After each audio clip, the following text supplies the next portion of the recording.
India TV9 news Maharashtra.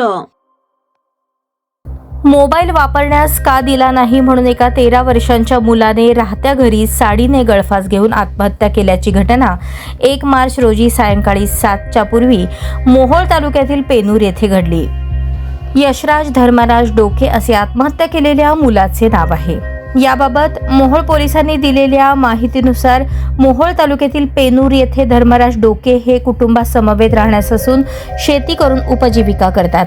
1 March रोजी सायंकाळी 7 पूर्वी राहत्या घरी यशराज डोके याने मोबाईल वापरण्यास का दिला नाही म्हणून स्वतःहून राहत्या घरातील पत्र्याच्या लोखंडी अँगलला साडीच्या साह्याने गळफास लावून घेतला. तो घराची कडी का उघडत नाही म्हणून कुटुंबियांनी लोखंडी रॉड घालून कडी तोडली तेव्हा तो गळफास घेतलेला दिसला. त्याला तात्काळ पेनूर येथील खासगी रुग्णालयात आणि त्यानंतर मोहोळ येथील शासकीय रुग्णालयात उपचारासाठी आणले असता डॉक्टरांनी तपासून उपचारापूर्वीच त्याचा मृत्यू झाल्याचे सांगितले. या प्रकरणी आबा दत्तात्रय डोके यांनी मोहोळ पोलीस ठाण्यात माहिती दिली असून अकस्मात मृत्यूची नोंद करण्यात आली आहे. अधिक तपास पोलीस कॉन्स्टेबल नाळे करत आहेत.